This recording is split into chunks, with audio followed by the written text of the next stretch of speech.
If you could call the roll, please. Strack. Here. Weedman. Here.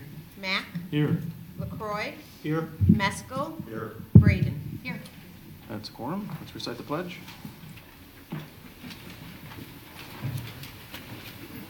The flag of the United States of America and to the republic for which it stands, one nation, under God, indivisible, with liberty and justice for all.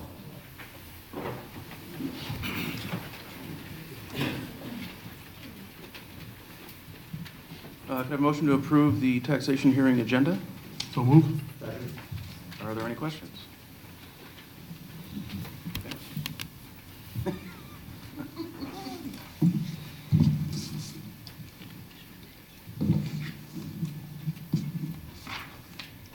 Meskel.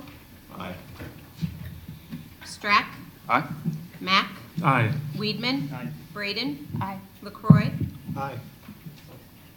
Motion carries. We will get out of the way.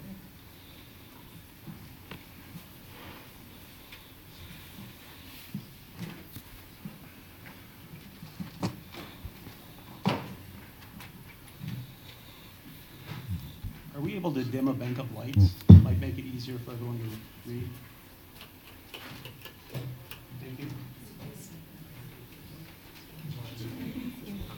Okay, I knew it was more than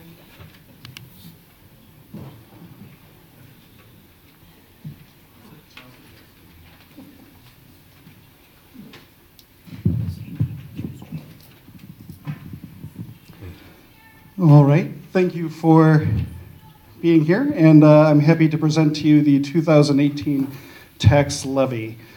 So to kind of outline what we're going to be going over tonight, we're going to talk about what an evidence-based adequate education consists of, some achievements of the district in the past few years and most recent year, and then finally we're going to discuss our request.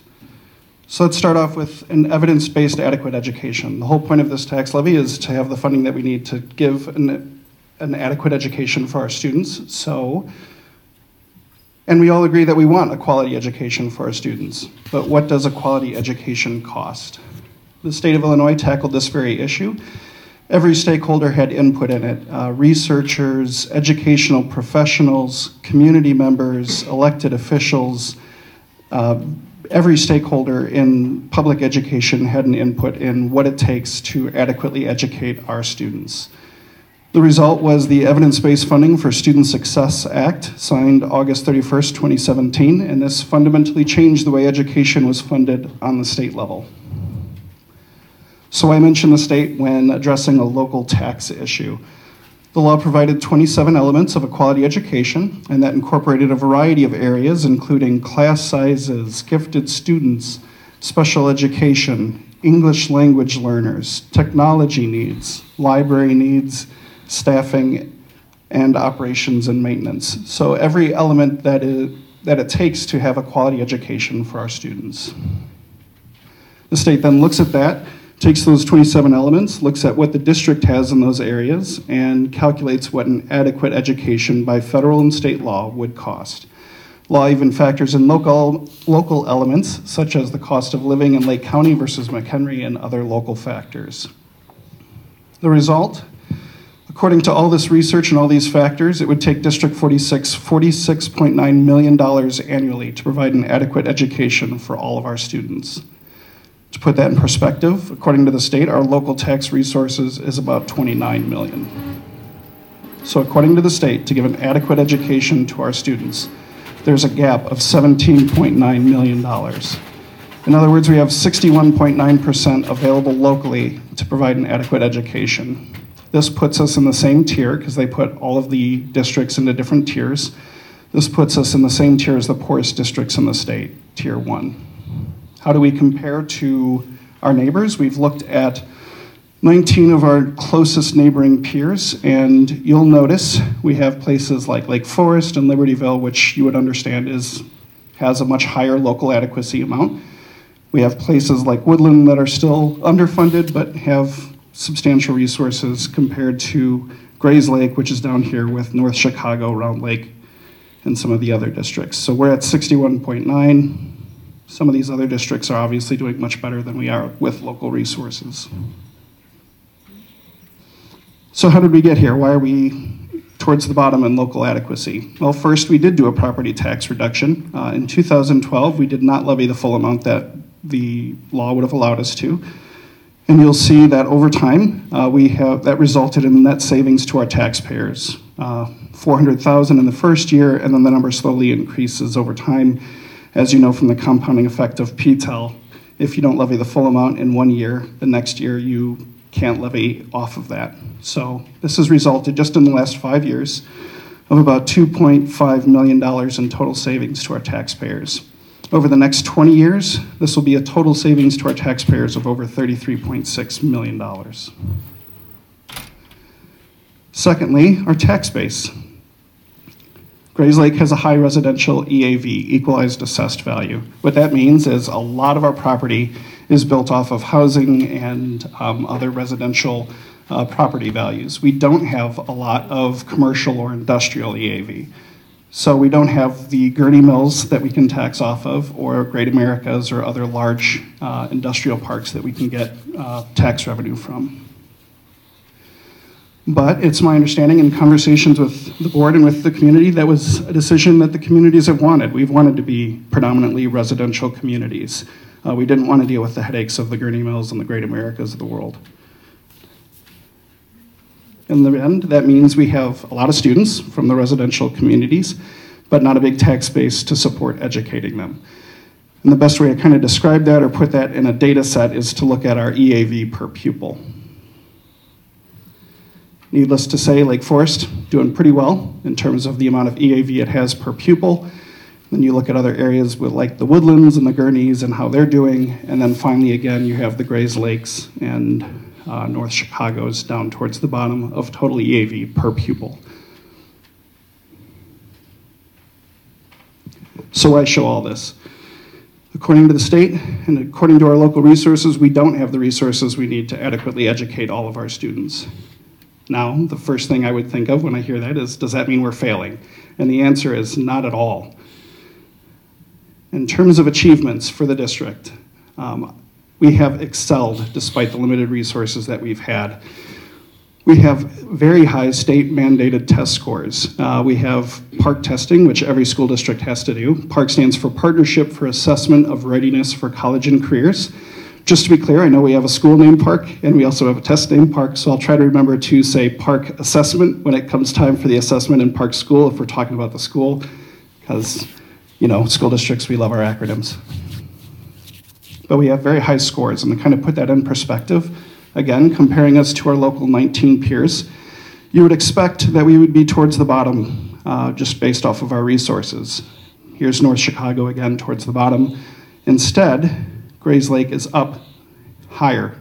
We're competing with the Hawthorns and the Libertyvilles of the world. So even though we had much lower resources, we're performing at a much higher rate for our state standardized testing.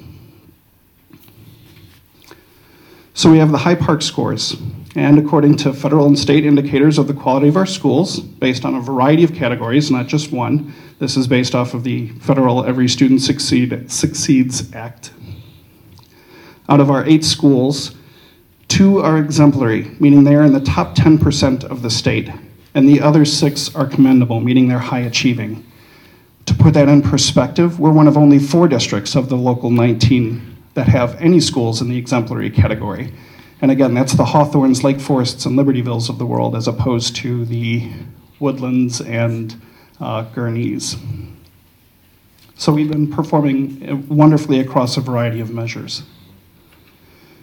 And this is all in spite of our larger class sizes. As I mentioned with the evidence-based funding, one of the things that the state has mentioned is there's targets for class sizes.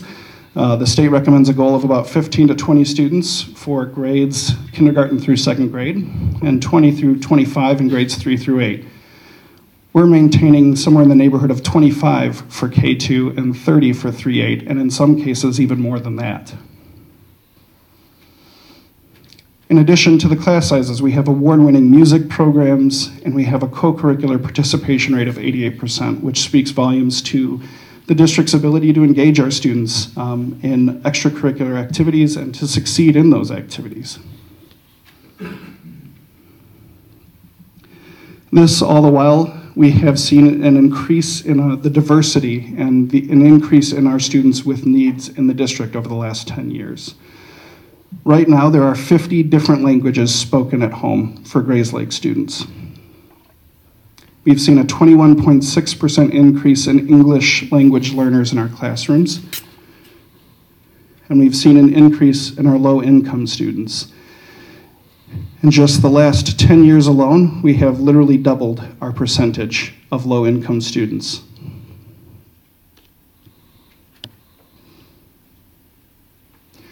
%18 of our students have individualized education plans, meaning they require additional assistance. This can be anything from low impacts to needing direct one-to-one aids, other medical devices to assist them, which can be rather costly. Not that we want to make sure that they have the education that they need. So let's talk about some decisions we've made as a district for those special education students. We care a lot about what kind of environment that we place them into. We've decided as a district that it is best for those students to spend as much time as is educationally appropriate for them to spend that time with their non-disabled peers. To give you an idea of what this means, 73% of our special needs students spend 80% or more of their time with non-disabled peers. 17% spend about half their time with non-disabled peers. 6% spend less than 40% of the time. That could be just even in separate classrooms with education appropriate for them. And then ultimately 4% sometimes have needs greater than what the district can assist with, so we send them to special facilities. This is great not only for the student, I want to emphasize that, it's also great for the non-disabled peers as well, for them to get adjusted to this is what the world is like, getting used to diversity, getting used to addressing peers that have challenges. To compare that, let's look at what the state average is for special needs placement, and you'll see a stark contrast. On average, only 53% of special education needs students spend more than 80% of their time with their peers. 27% are spending 50% of their time, 14% are in separate classrooms, and 6% end up getting outplaced.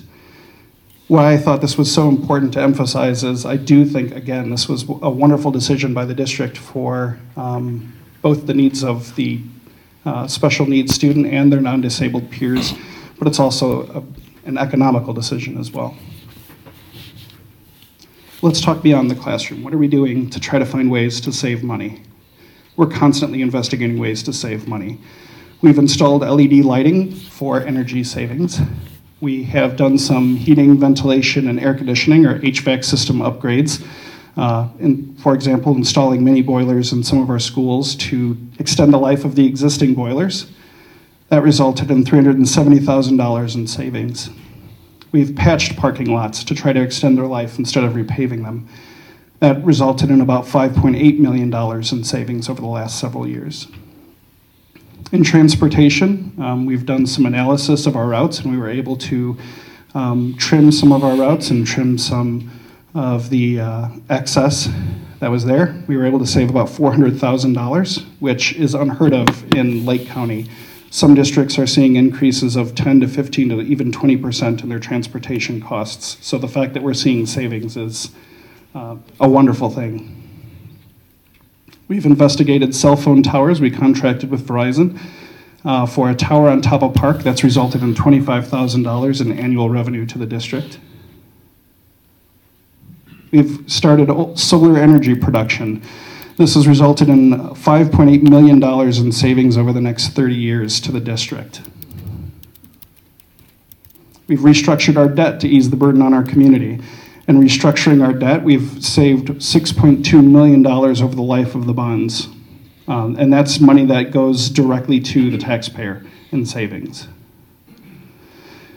We've analyzed food service and transportation to compare in-house or outsourced costs. see which one is more cost-effective for the district. We perform regular audits of our bills to ensure we're receiving the best possible pricing across a variety of services. Most recently, phone lines. It's not the most glamorous option, but we do take the time to even look at our phone lines and say, are we getting the most out of what we're paying, and are we paying the lowest possible rate compared to other districts? So we're constantly looking to make sure that we're not paying more than we should be for our services. We do a variety of in-house maintenance to address life safety issues. A lot of other districts will contract that construction work out. We do a lot of it in-house, and that ends up with savings to the district and to the taxpayers. And all of these decisions that I've mentioned just off the last couple of years have saved over $18 million for the district. In addition, we have a low administration count. The state average is 190 students per administrator. We average 196 students per administrator. And that also, with the administrator salaries, we're in the bottom 25% of our peers in terms of average administrator salary. And all of this while holding the line on costs. This is the total operating fund expenditures per pupil. So this is how much each district, again, our 19 neighboring peers, how much each one of these districts spends on average per pupil. And again, you'd expect us to be up towards the Libertyvilles or the Woodlands with how well we perform, but instead we're, again, down towards the bottom in terms of how much we spend per pupil. So we're able to achieve a lot more, spending a lot less. So why mention these achievements? We're not just doing this to pat ourselves on the back. We wanted to show that we are being good stewards of the funding that you do give us. So in light of all that, let's talk about the actual levy request. The last meeting, we discussed the property tax extension limitation law and the limits placed on a school district's tax levy request. To briefly summarize, our operating levy on existing property is limited to an increase equal to the consumer price index or the increase in the cost of living. So again, that was the gallon of milk example. If a gallon of milk cost me $2 last year and now it costs me $2.04, whatever that percent increase year over year is what we are allowed to increase the levy on existing property.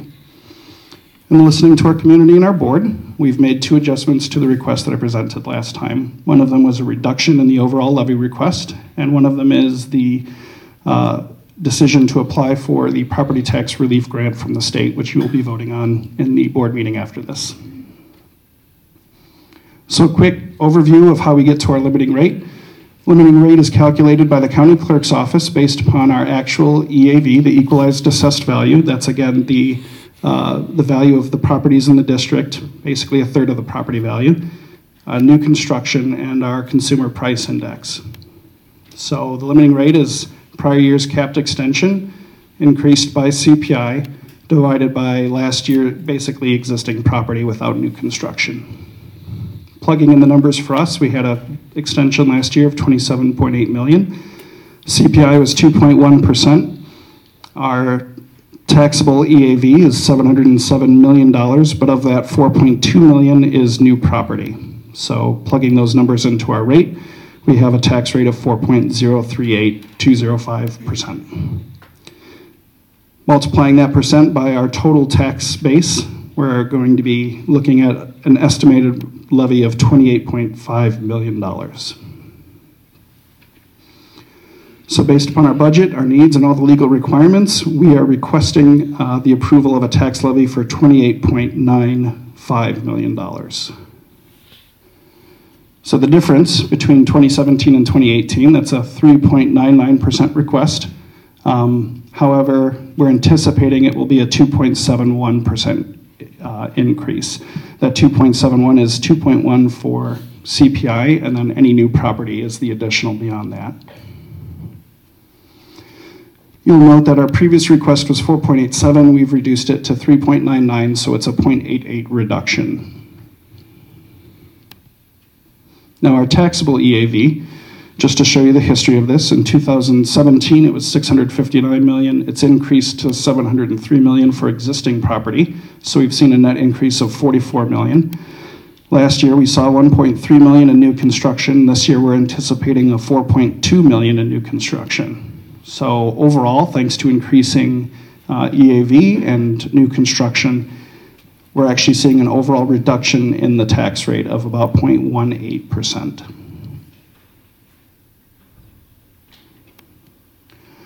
This was requested. This is the impact of the CPI increase on a typical existing home. So if your home value is $150,000, your equalized assessed value would be $50,000. Your capped extension levy increase would then be $41. Thanks to the bond reductions that we've had and thanks to our decrease in our CDOL levy, there would actually be a 35-cent savings in addition to that to the taxpayer. So overall, you'd be looking at an increase of $40.83. It's important to note, this is all based on estimated EAV provided by the county and not a final EAV. This estimate includes new construction figures. And if we fail to capture those new properties, those new constructions, appropriately on the tax rolls, we lose that money forever. So this is why we end up requesting more than the 2.7 that we were anticipating. We request a little bit more to make sure that we capture all the new property in the district. So what's the impact of requesting more? Well, going back to that original basic formula, you have the limiting rate with our extension and CPI. And overall, if you look at our last year's extension multiplied by the increase of CPI, the numerator in a limiting rate is $28.4 million. Why do I mention that?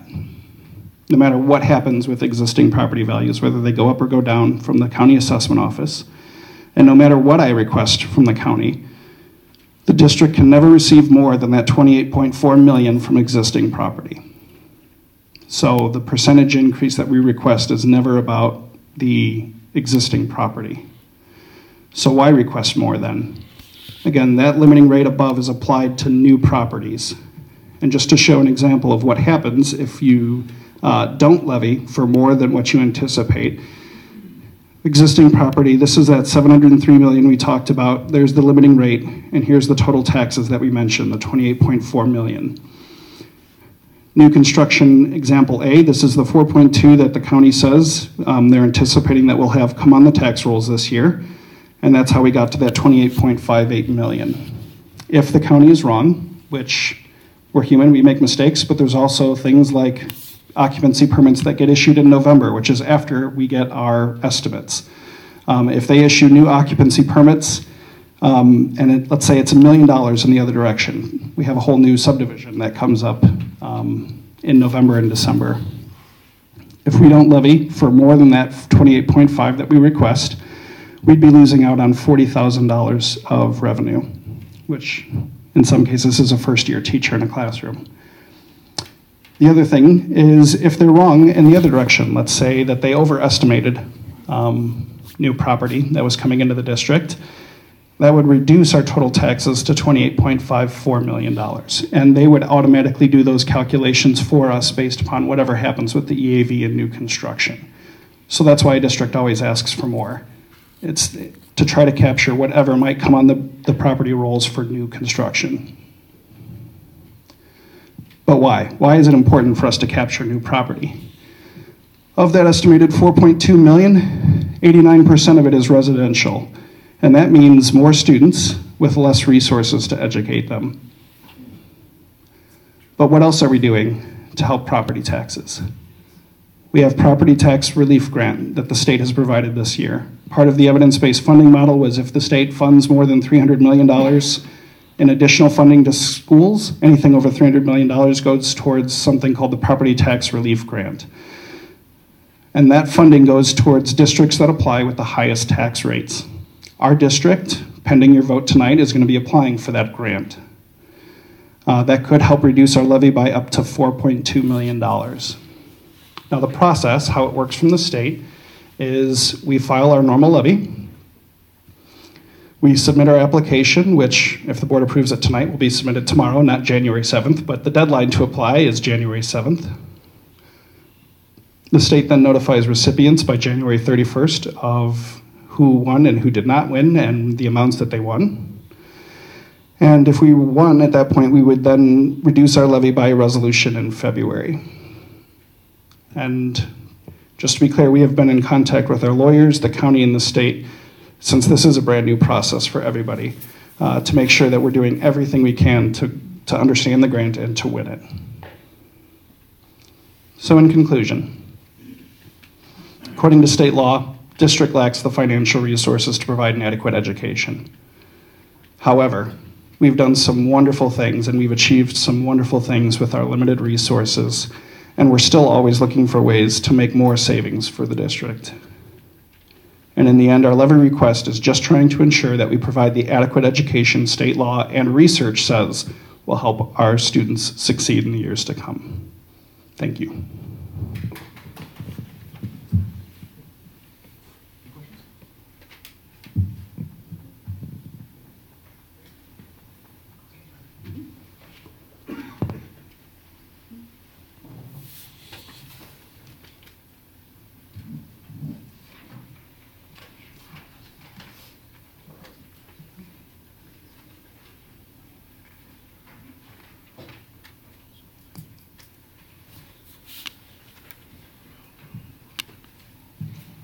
Do we have the lights back there?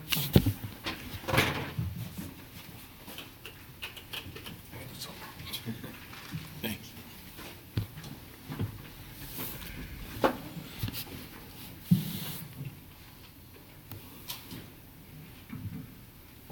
Okay, we'll proceed with public comment. I ask that the people who are making comments use a microphone. Doesn't matter which one, we'll just give you one. You'll be limited to 3 minutes or fewer for your comments, and any questions you have will be recorded and we'll respond to them after the meeting. First on the list is Julie Tarcio.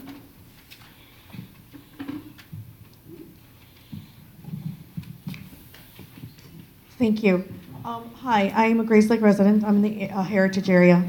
And I wanted you to know that we put our house on the market, and we've had 3 showings in 3 months. And it's all attributed to our high property taxes. The political ads on the television didn't help either.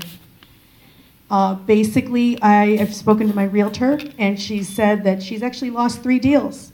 People have actually backed out of contracts. I understand that one doesn't necessarily have anything to do with the other, but it does. And you guys have to know that, John had mentioned that the community, didn't really want to expand on corporate, companies coming to Grace Lake. That is not true. That is so not true. Because that's what Grace Lake is going to need to go into the future to keep your schools. Because the property values are not going up, they're going down. So if the property values are going down and the property taxes are going up, there's no appreciation and nobody's going to move here. I understand enrollment is down. Enrollment is down. Why is enrollment down? Because people are leaving Grace Lake. Why? They're leaving Grace Lake because our property taxes, you're paying more a month than your mortgage. We want to work with you. We want to find solutions to this. I'm not going to sit here and nitpick. I'm a teacher. I know what it takes to run schools. But the same token, we are losing our appreciation. We are losing any retirement fund money. Forget about retiring on time, because that's not going to happen. We are actually already underwater from when we bought our house in 2003. It's never recovered. What I'd like to know is that why was this not brought up as a referendum rather than a tax levy? Secondly, I want to know if there's been a financial audit of the district and other avenues and other options instead of the tax levy. It's also my understanding, you had mentioned English language learners. So is there an increase in bilingual teachers that are being hired for this increase in English language learners? Has the ELL department increased? Is that what's bringing in some of the expenditures? So these are all questions that I have. We want to work with you, but you guys have to understand our financial futures are impacted by you. That's 3 minutes, ma'am. Thank you. Thank you.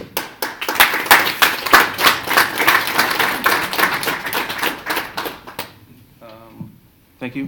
Denise Neufeld?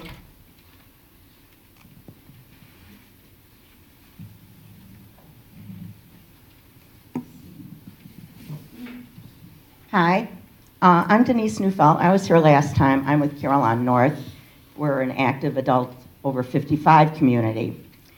There was something that we did not bring up last time. All my neighbors, we had a huge busload of people, and we went to Waukegan earlier this year about our property taxes, and we went for 2 days, attended approximately 3 meetings. We've all appealed our property taxes because we are being assessed. You're supposed to be assessed at 33 1/3%. We are at 37% already.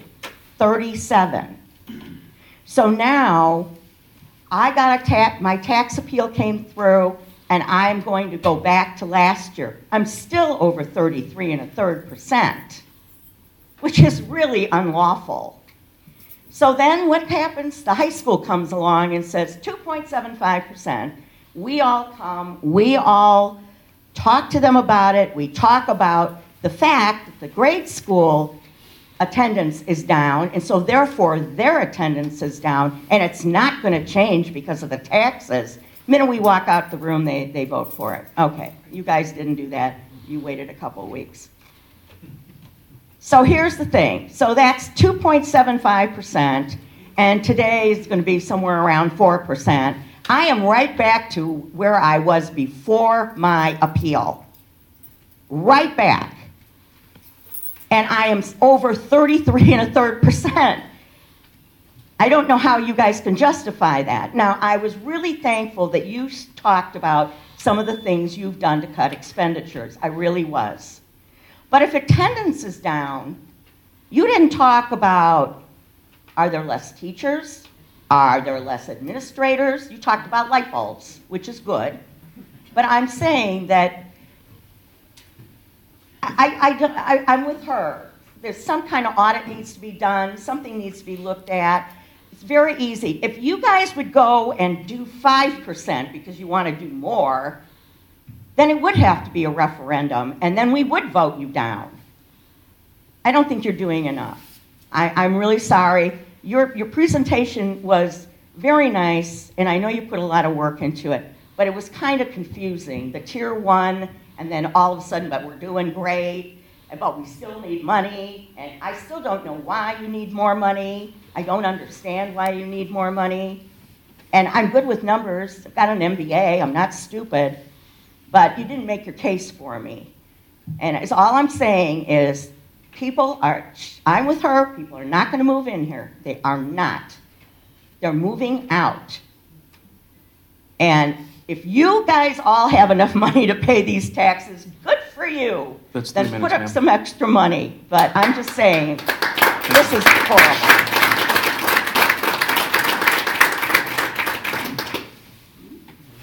Thank you. Lynn Klaus?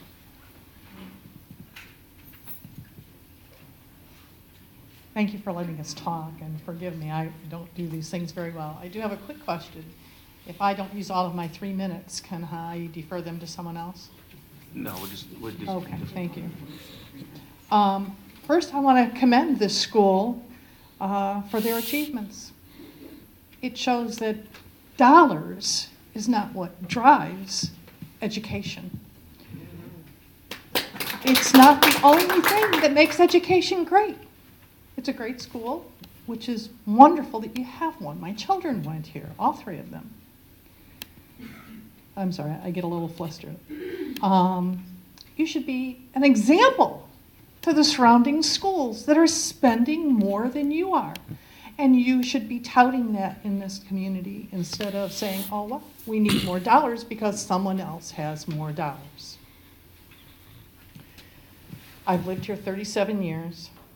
I appreciate the work that you've done and have had to live with the poor decisions that have been made by the town.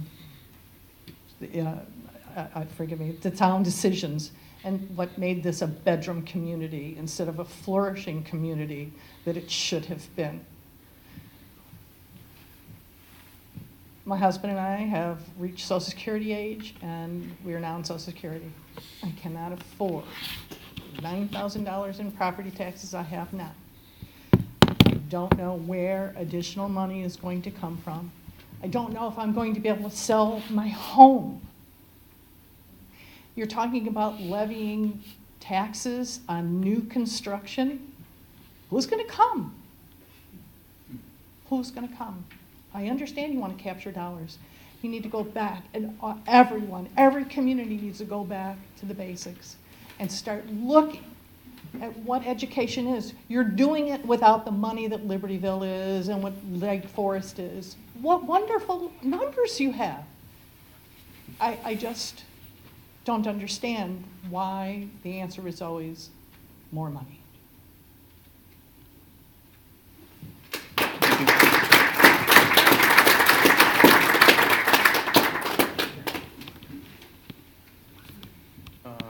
Peter Zabowski? Yeah, I will pass, but I echo this. Where was there a sign-in for other people to talk? It was offered prior to the meeting. Okay. Yeah. I mean, if you'd like to sign, to put your name down. Yep, you're all right. I'll take the spot. Go ahead.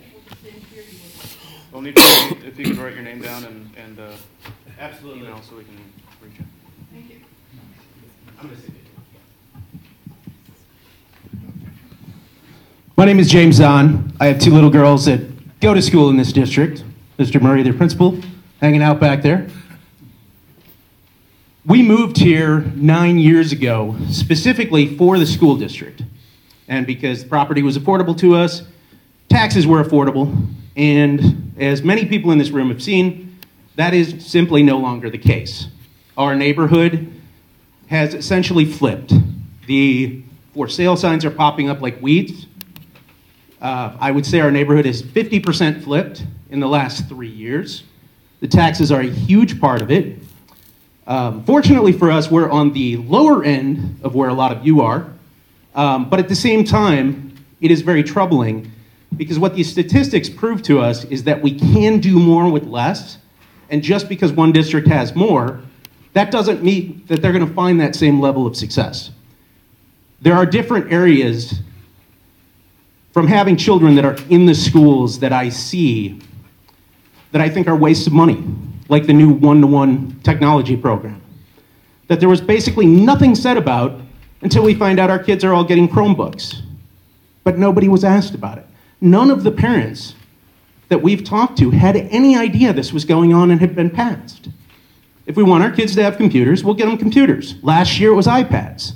We have all of that already, so why are we as a district spending hundreds of dollars more on technology we may not necessarily want, nor need, because the numbers are showing that our children are already doing pretty well. On a more drastic note, and I know there's people in this room that have the data on it that unfortunately I do not have, if we have to look at closing a school, there are a lot of people in the community who are interested in closing a school. Because we are down almost 400 students in the last several years. No one wants to close a school. We have great teachers, even all of you. We commend everybody for all the time that they put in to looking out for our kids. But it's like any other business, any other corporation, that if the numbers don't add up and the people that are paying for the service aren't getting the service they desire, we will start changing it. And if that means on the next election, we start to flip, that is the wheels that will be in motion. So what I ask is that with this particular issue, we vote it down and we look for other solutions. That's all I have to say. Thank you. Thank you. Joyce Ward. Hi, I'm Joyce Ward. Both my children are graduates of the Grace Lake school system, both grade school and high school. They have great educations, they have great career paths. the school district, both the grade school and the high school, are rated some of the highest in the country when you look at the standardized testing.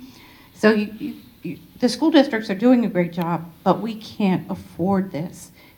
You're hearing the same thing from so many people. I ask the same questions. Why doesn't it come up for a referendum? What can we as community members, maybe you can help us, how we get our town to say, bring in some more commercial, bring in some more industrial. What can we do to better educate our residents? I think this is a pretty low turnout. I only heard about this because my husband saw a Facebook posting.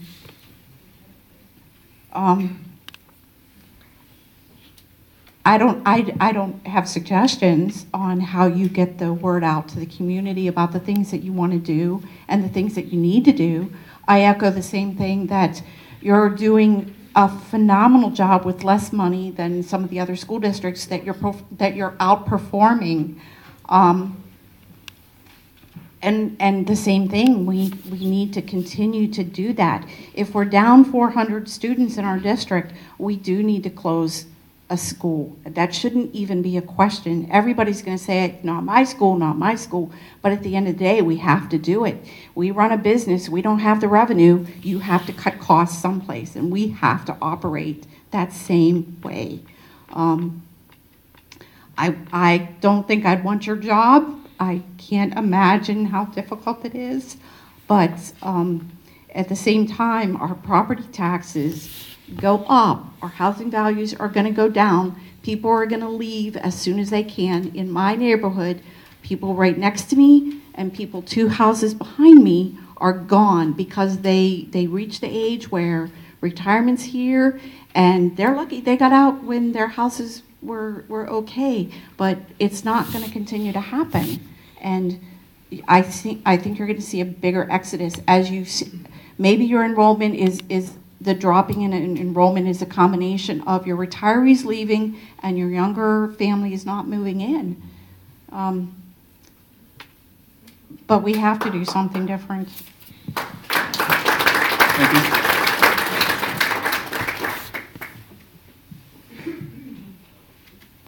James Tarcio. Everyone, I'm a licensed architect, so please don't let the attire fool you. I came here in 1998 to get married. We moved to Grays Lake. I took a dilapidated old Victorian and completely rebuilt it with my own 2 hands and 3 other people.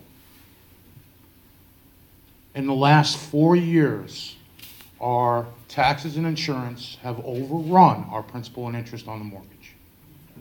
Our property came in at $460,000 on a review, and now it's worth $280,000.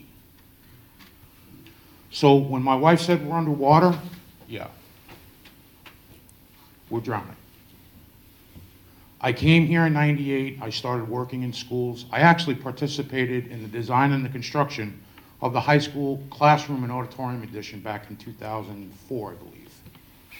I spent my tenure in education for 10 years and then moved on to healthcare because I wanted to give back to the community for my education. So instead of doing it in my grown state of New York, I came here to be with my wife and I did it here. But I've gotten very little in return. So here in Illinois for 20 years, the one thing that I cannot abide is having another person's hand in my pocket. I am done.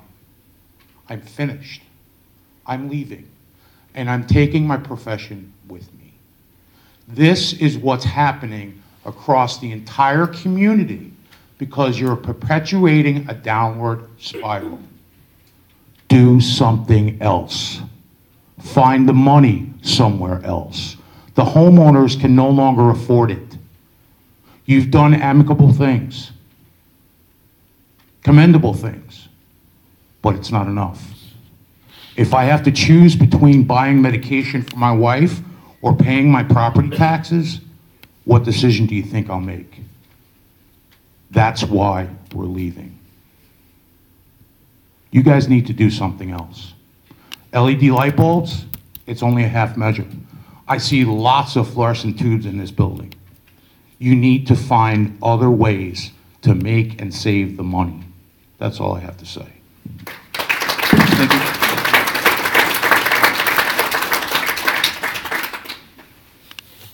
Diane Corey? Eunice Speed? Okay. Blake Pavlich?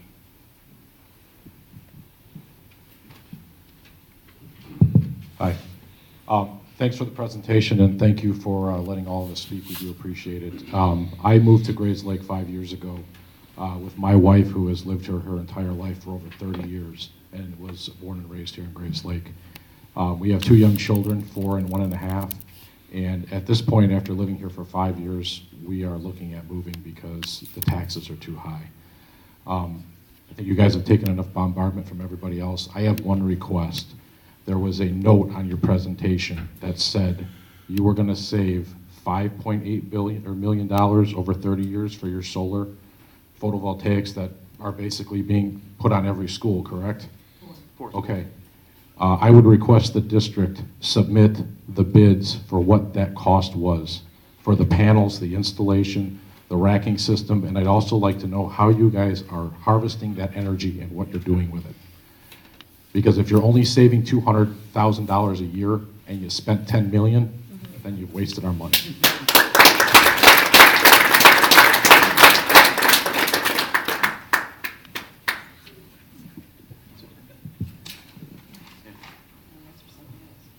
Okay, is there anyone else who would like to speak? Okay, in that case.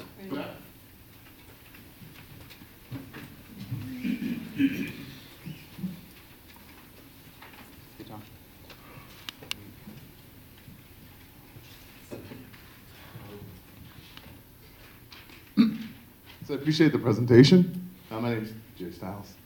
I've lived in the community since 2002. Moved here intentionally because I had good schools. Came from a town growing up close by where they don't, Waukegan. A little familiar with what underfunding schools does. Just looking at your presentation, it looks like you said on a $250,000 house, you're talking about a $68 increase for the year for your tax bill. So less than a 0.7% increase in total dollars, right? I mean, my crackers, the sand I use in my lot, and anything I buy is going to cost more than that next year. Right? The price is going to go up by more than 0.7%. I just want to say there are some of us who fully support the levy, and I think you should vote for it. Thank you. Sir, can you put your name down? Okay, is there anyone else who'd like to speak? I would. Could you put your name down, please, and email address?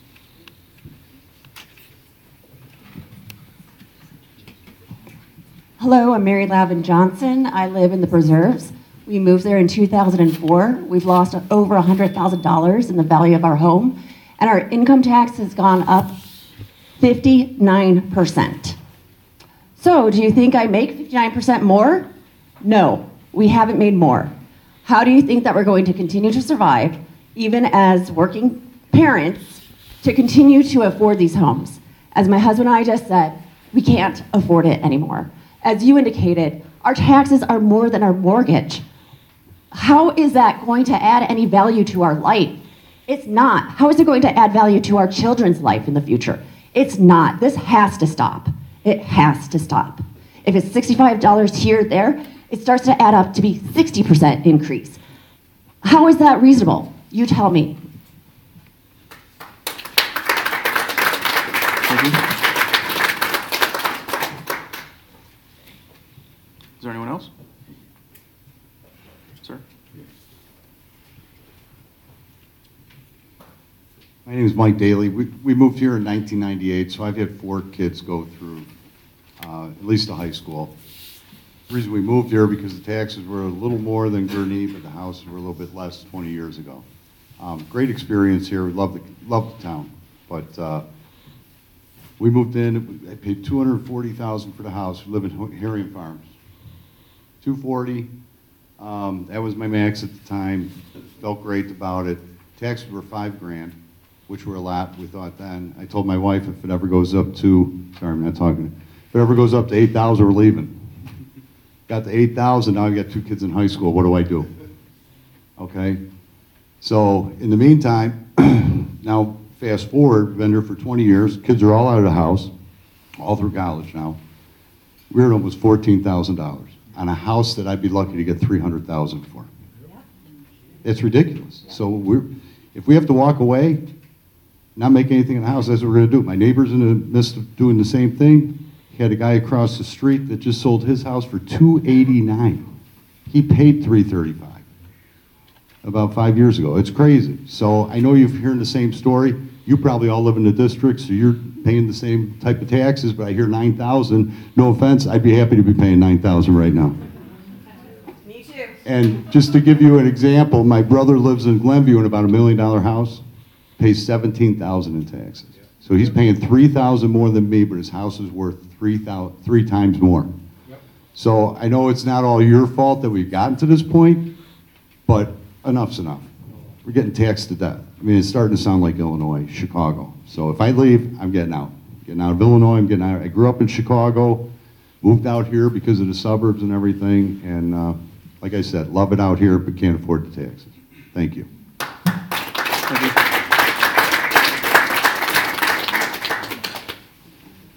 Last call. Ma'am? I really don't need a microphone, but if I can have it, I'll hold it. So, my name's Minnie. I live in Herring Farms. Sorry, I get a little emotional. I came from a very small farming community in Indiana. We chose Grays Lake for the community, for the houses, for everything. Now, when we moved here, we moved from a school that ranked 2. Our school here, with you, ranked 9. My son, who has an IEP, was at the top of his class in reading. Within 6 months, he was at the bottom. So literally, I've already played catch up. We're in 10th grade. I'm stuck here for 2 more years because of what we deal with him. We can't move him. However, if we would have chosen to go to Lake Forest, Glenview, Libertyville, anywhere outside of here, we would have paid more to start, but we would already be making more having lived there versus what we're going to make here. So I don't understand why we're spending all this money for all this stuff, but we're not seeing anything in return. We don't have anybody coming in outside the Dollar Tree, I think, that's coming in. I don't know that any other community or any other business is coming in. So you guys want us to pay more money, but you guys have to give something back. I chose this place. We had no other reason to come here. No other reasons we could have went anywhere else in Illinois or closer to Glenview. We chose here because of the community, of the atmosphere.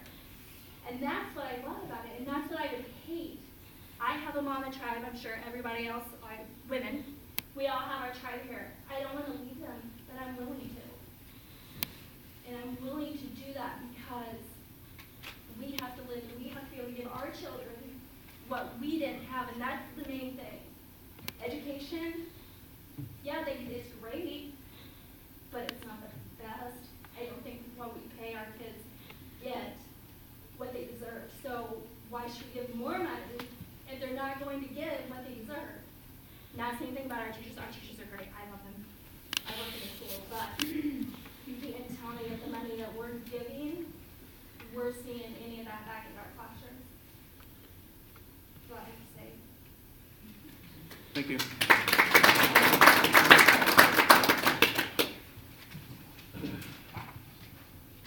Okay.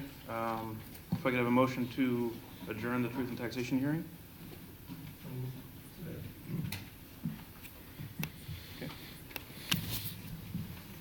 LaCroy? Aye. Parkinson? Masco? Aye. Mack? Aye. Strack? Aye. Weedman? Aye. Braden? Aye. Motion carries. No questions for the community. You guys have no questions for the community. That's, this is a public, it's a meeting held in public, but it's not a public meeting. You just voted to close the session. This is just the hearing for the levy. Everything you've heard, you've got no questions for the community at all. That was just the hearing for, just the levy hearing. We now have the regular meeting to go through our agenda, and part of that is to discuss and vote on the levy. You guys want to take a break first, or you just want to go right into it? 5 minutes? Do 5 minutes? So whatever time it is. It would be nice if you would answer the 7:02? questions that everybody asked. They will be answered via email that was provided by the people who asked the questions.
Back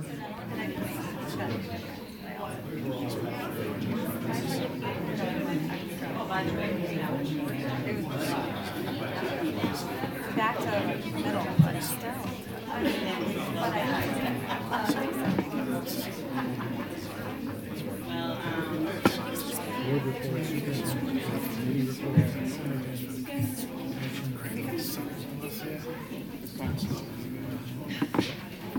We could call the meeting to order.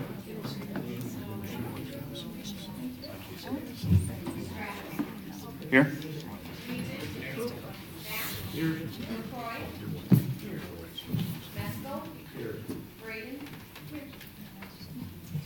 If I can motion to approve tonight's agenda?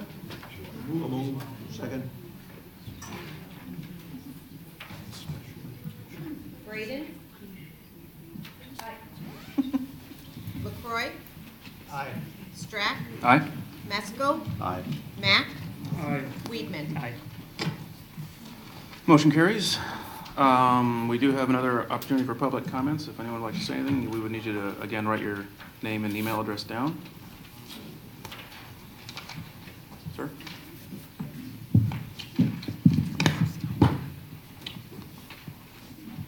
Hi, my name is Andrew Carlin. I'm a local realtor. I live in Grays Lake. I went to Grays Lake High School, and not many people I grew up with still live here. Nobody decided to stay in Illinois, let alone Grays Lake. Just cost and opportunity to go other places. But one thing I just want to say, like, from, I guess, all this is property value. The biggest impact that I see in Grays Lake with homes in excess of 10,000 is the values just depressed. Nobody is coming here for the privilege to pay over $10,000 in property taxes. So the higher these property taxes go are going to drive down the values of these homes, what they ultimately sell for, and then you're going to increase the rates to continue to get the same amount. Where the opposite could happen in other communities where there's lower taxing rates, but the values of the homes are higher. That's what's going to happen. Lower property taxes are going to draw in more homeowners, drawing in higher value, and that rate, just the math works that way. It doesn't happen immediately, but values are depressed. I mean, just simply, and I live right here in the manor.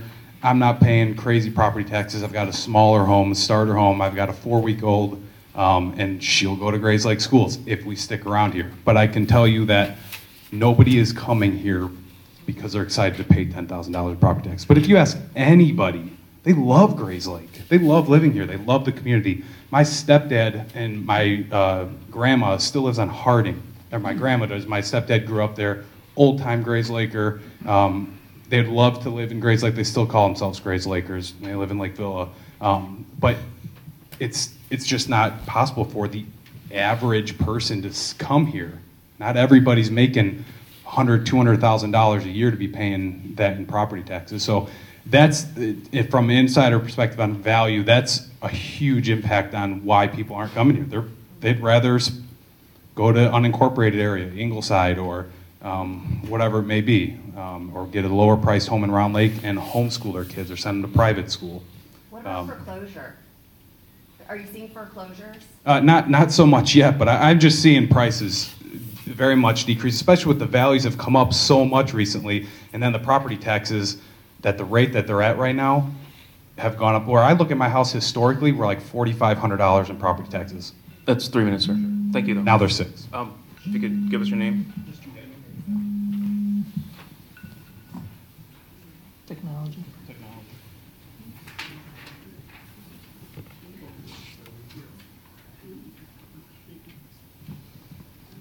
Is there any further public comments?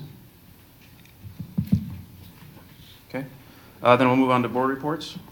If anyone has anything they want to share? I want to report, I'm sorry for being late. I was just in a meeting involving curriculum and assessment, so I apologize that I missed the hearing. Sure. Thank you. No problem. Anyone else? Sure. I attended the 5th grade choral concert at Frederick School last night. There was some wonderful soloists and a lot of talent in that school. And I just wanted to say that it was well attended and well put on. So I thought it was a good job by the teacher there. I second that. Also put in a plug for Little Mermaid, which starts tomorrow night. Anyone else? Okay, Ellen? I'm pleased to share with you our latest publication.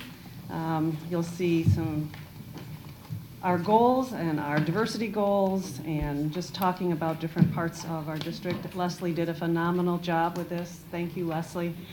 And we also have some bookmarks that we are going to be sharing with our buildings as well. So I think you'll like what you see. Thank you. Committee reports, the assessment and curriculum, I know they just had the... And then we meet again on Thursday, and then our diversity committee meets next Wednesday night. Pardon me? Is the diversity committee meeting posted yet?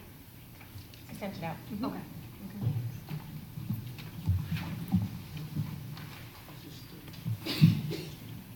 Next Thursday. Next Thursday. Okay, thank you. If I could have a motion to approve tonight's consent agenda, including the addendum to the personnel report. I'll move. Second. Are there any questions? Okay.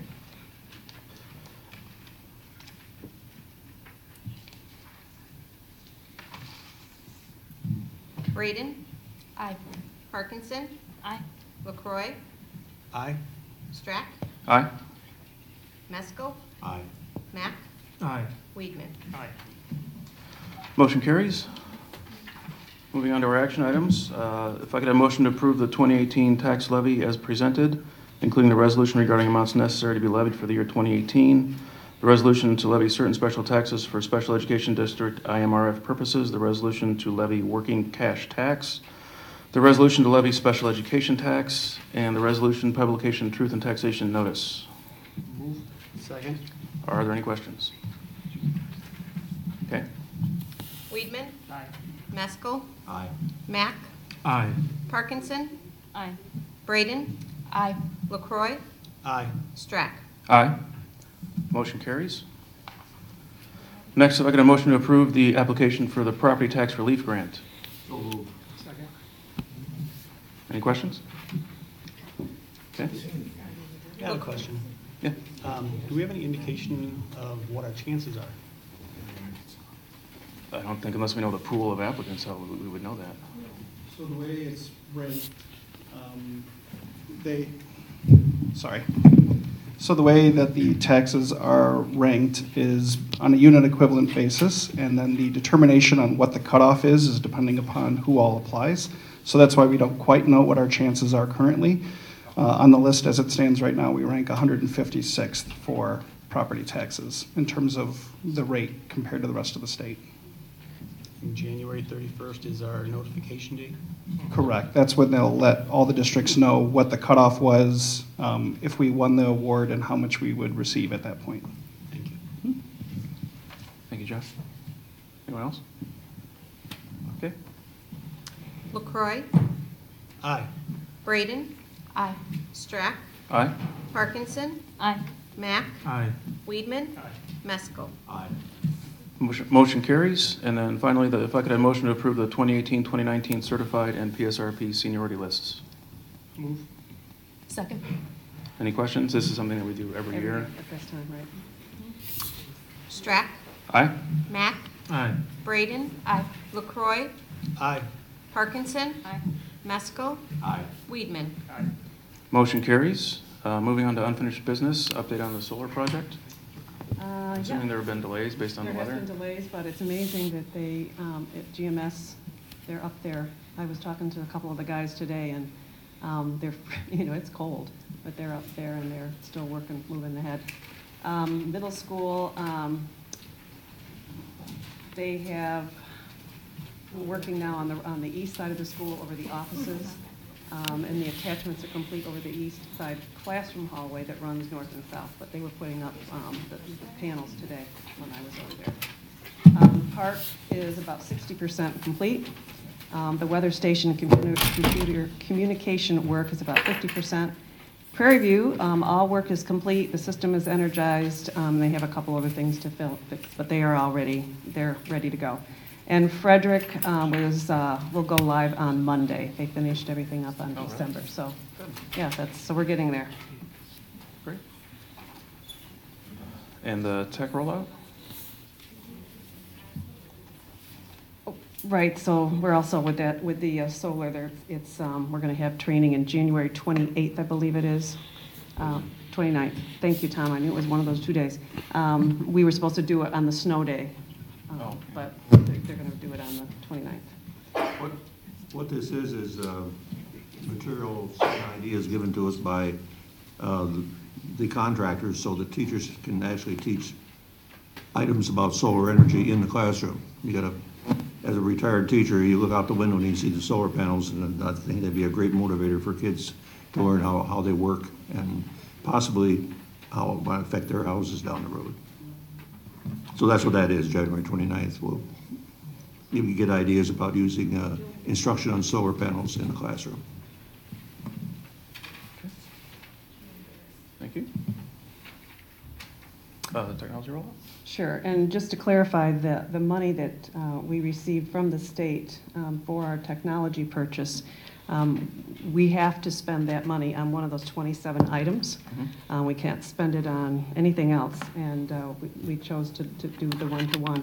So on Monday, we'll have our parent forum that was snowed out last Monday, and from 4 to 5 and 6 to 7 at Prairie View. And then on January 14th, 15th, and 16th will be the distribution. They will actually arrive, Joe, is it December 12th or 15th? I believe it's going to be coming in the 14th. 14th. And they will be under lock and key at Frederick, all of them except for the ones from Park. Okay.